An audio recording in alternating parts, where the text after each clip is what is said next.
Welcome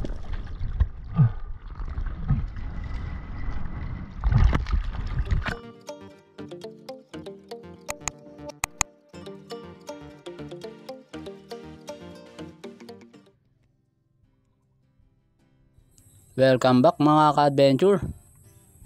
Ito po pala yung kaganapan bago ako naman na kinabukasan.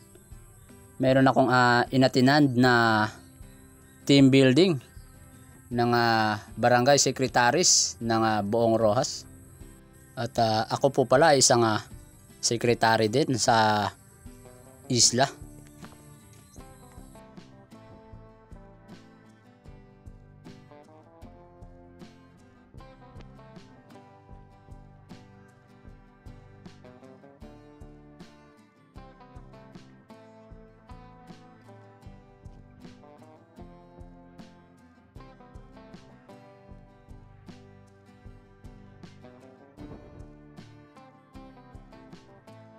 Shout out nga po pala sa mga sekretary, sa kapwa ko sekretary na umattend sa aming team building.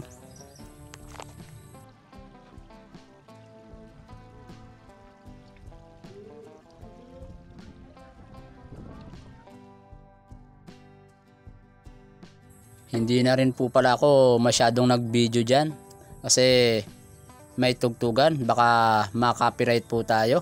Hindi pa man tayo monetize pero masasayang din po yung ating pinaghirapang video kung tayo po ay maka-copyright.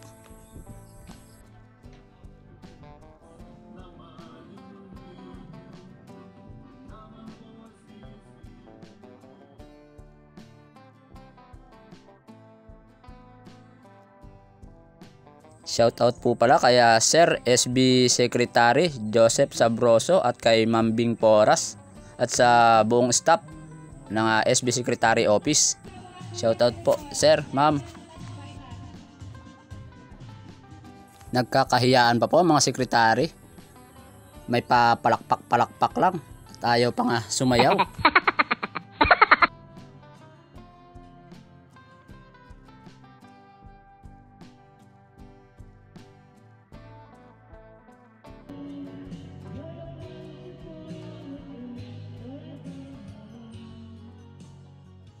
Adventures, unboxing tayo ng GoPro. Tingnan natin kung legit.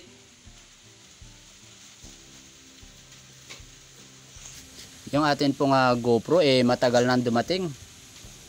At ngayon lang po natin na may upload at dahil po sa matagal din natin tinesting bago natin na-upload yung kanyang mga kuha na video underwater. Maraming beses ko na rin po nagamit yung ating bagong GoPro. Kaya lang hindi natin may upload yung kanyang mga kuha underwater dahil hindi po maganda yung pagkakalagay pa sa ating ulo. Dahil nanibago nga po tayo sa alignment ng head strap ng camera. At isa pa po wala hong magandang huli nung time natin ay testing natin yung ating GoPro. Siyempre maraming salamat sa ating kasama sa buhay o katuwang sa buhay at ina ng aking mga anak na fully supportive. At yun, lobat lang pala kanina mga ka-adventure. 0% nang dumating sa atin. Ito yung china-charge ko. Kita ba? Hindi yung kita So far so good naman. Lobat lang pero charging time pa rin. Check ulit natin mamaya pag na full charge na. Charge lang muna natin. Lobat lang talaga kanina mga ka-adventures na charge na natin. Na 85% na. Yun kaya lang hindi maklaro. Yun, 85%. Ito yung ating luma, yung ating SG-Cam.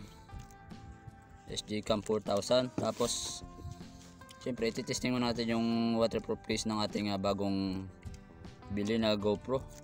Second hand lang yan siya mga ka-adventures. Sa Unimac.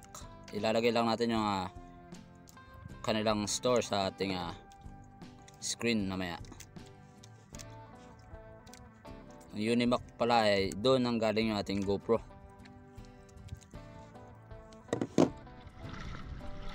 Good morning mga ka-adventure. Mamana naman kami ng bugoy ko. Ayan siya. Subok lang dahil dahan-dahan na namang lumalakas yung amihan. Subok lang kung may makukuha tayo kahit pang ulam man lang. Dahil wala nang ulam. Wala na tayong stock sa rep. Parang may rep. Nakikilagay lang po kami sa rep.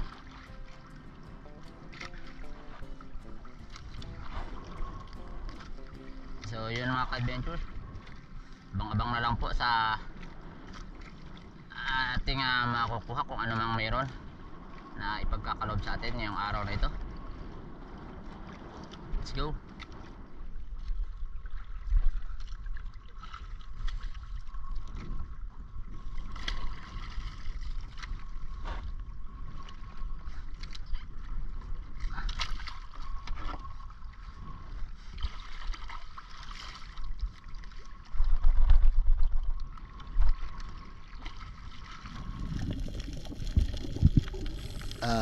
Bago tayo magpatuloy sa pamamana, kailangan nating i-secure yung pondo ng ating bangka dahil mahirap na, baka pag biglang lumakas yung hangin iwanan tayo ng bangka, hindi natin mapansin at hindi pa kaya ng ating bugoy na magpaandar ng makina.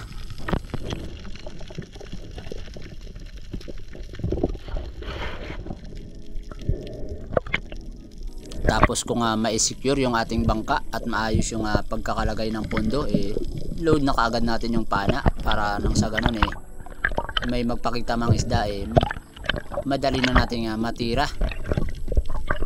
Yung ginamit ko palang goma dito yung goma ng ating legendary na 105 cm na pana. At yun na nga mga ka-adventure, hindi natin nakunan yung pagtira sa mangrove snapper o mangagat dahil baliktad pala yung aking pagpindot. Akala ko nakapatay pa, yung pala nakaplay na nun, kaya pinatay ko ulit.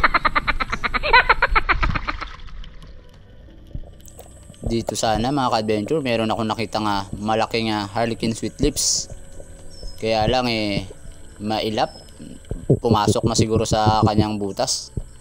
At dito may nakita ako na bayang o batfish, pero hindi pa yun yung target ko, kaya pinabayaan ko lang yan siya.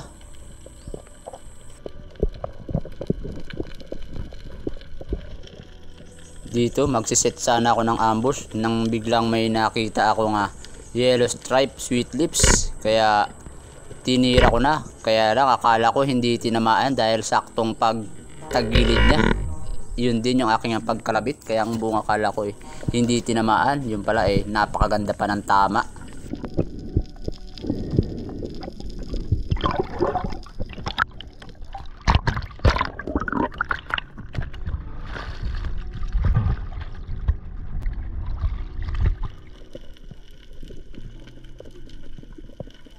At dito nag-ambush ako dahil talagang napakalabo ng dagat dito sa amin. May napansin ako dyan sa bandang kanan ko na isa uling yellow stripe sweet lips. Siguro ito yung kanyang kasama, kaya tinutukan ko na para kung sakali makakuha tayo ng tamang pagkakataon matira na kaagad. Kaya lang medyo parang nagmamadali, kaya ang ginawa ko inabangan ko siya sa kabilang side ng corals, kaya ito ang nangyari sa pool. At ang ganda rin ng kanyang pagkakatama na spy natin, kaya hindi na halos nakapanlaban.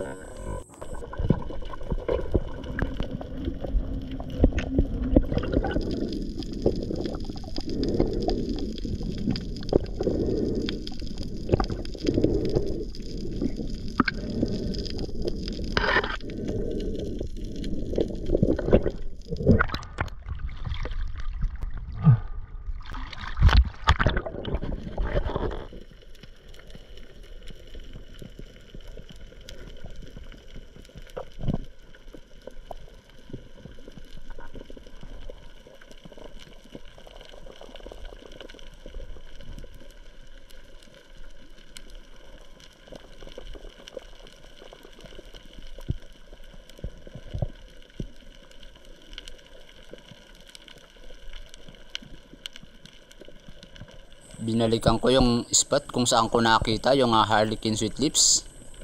Kaya lang wala na talagang nagpakita, yung bayang lang ang nandito. Kaya wala akong ibang choice kundi tirahin na lang itong bayang o yung batfish. Kaya lang medyo long range talaga. Kaya ang nangyari tinamaan niya, kaya lang sablay. Masyadong daplis ang pagkakatama, kaya napunit lang at nakawala. At nung pag-ahon ko naramdaman ko masyado nang malakas yung amihan, kaya nagdesisyon kami ng aking bugoy o ni Idol Apot na lumipat na doon sa isla. Magkubli muna kami at kumain para makapagpahinga at makapagsagawa sa susunod na mga oras makapamana na uli.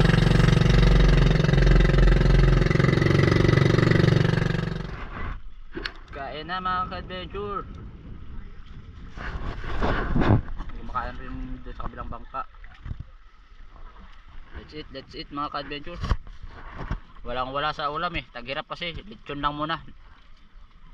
Lechon baboy muna tayo. Wow! Nice.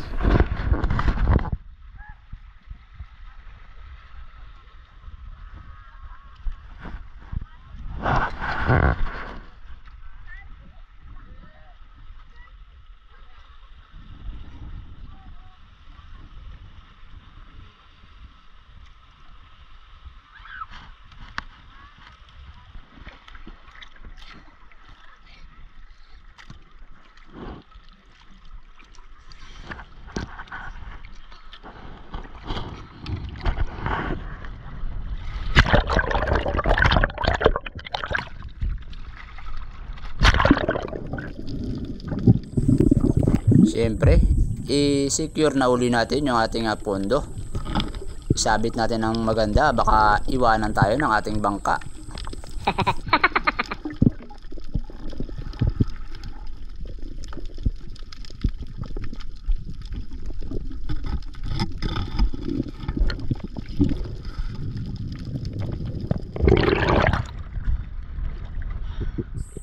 At sa mga dive ko na ito mga ka-adventures, hindi ko napansin na nakatingala na naman pala yung ating camera dahil nasabitan siguro ito nung lubid habang inaayos natin yung pondo. Kaya hindi natin napansin na gumalaw pala yung ating camera sa ating head strap. Kaya medyo mataas yung kuha o nakatingala yung ating camera. At sa ating pag-aambush dito mga ka-adventures, nagulat ako at napakaraming isda ang biglang dumaan. Ang unang dumaan yung tinatawag sa amin na salay batang. Kasunod na yung mga Brassy Trevally at ang dami nila at sobrang bilis gumalaw. Kaya nahirapan akong mamili. Mabuti na lang merong medyo nag-slow motion yung kanyang paglangoy. Kaya ito yung aking natira at napaganda pa yung tama na stone shot natin mga ka-adventures.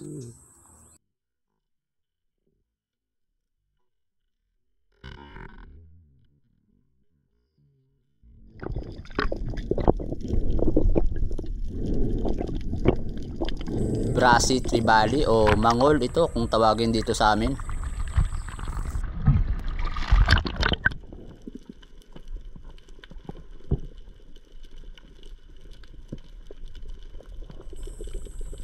At syempre, shoutout po muna tayo mga ka-adventures. Shoutout po sa inyo.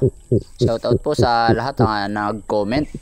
Kaya RJ Egina Vlogger, kaya Alan Baldoza, kay Jerry Kumayas, at shoutout daw po kaya Idol Condrado Kumayas ng Nara Palawan, at kaya Jaya Burgos, Julito Cuesca, Sagay Adventure, kay Nixon Itchon, kaya Mayan Pinis o kaya Bro Alvin na taga El Nido, kaya Matandang Espiro, kay Waray Vlog, syempre kaya Bro Joseph Agdon ng Dumaran, at syempre special shoutout po muna natin si Ma'am Rosana Villahermosa from Davao City na laging naka-comment sa ating mga ina-upload na mga video o ating mga adventures na ginagawa. Salamat po ma'am sa iyong walang sawang suporta at laging panonood ng aking mga ina-upload na mga video. Binalikan ko pala yung spot na to mga ka-adventures kung saan ako nakapana ng giant trevally o mamsa. Sa estimate ko nasa 10 kilo yung mamsa na yon. Kaya lang ang nangyari, ipinulupot niya sa bato at ang resulta nakawala dahil nasira yung ating flapper at nagkabaluktot-baluktot yung ating bala. Ito pala yung nangyari oh. Ay, sayang mga ka-adventure oh.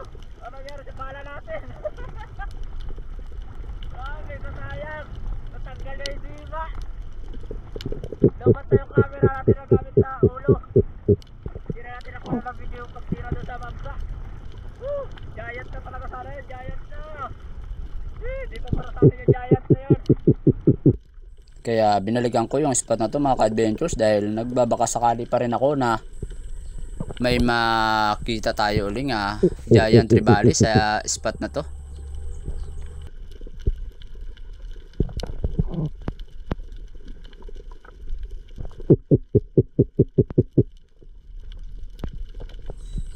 Kaso yung nagpakita yellow spotted rabbit fish o samara lang, kaya tinira ko na.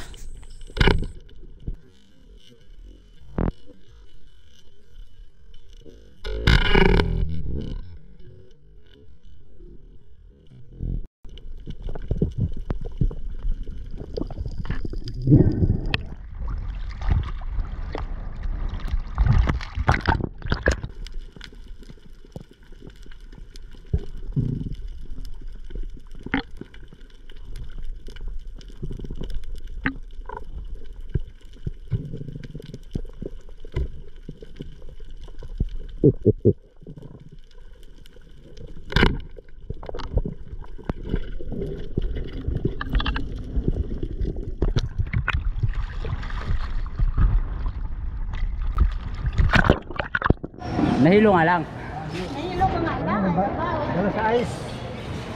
Alam mo dyan mo yung kami. Dala ka ice, tani. May ice man yan. Hindi, dala Ako ka- siya? Oo guys, ang tayo, aray sa mahilo.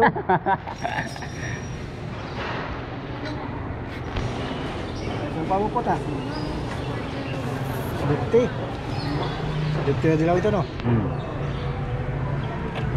Bakla pala isang araw, nagtaw. Kaya nga, hindi ako nakahabol doon. Yung pagpapraw namin. Maraming dipti. Gusto nga, isang huli mo po ta. Parium. Anong parium ito ah? Yun. Ganda pa brada. Dos. Size 65.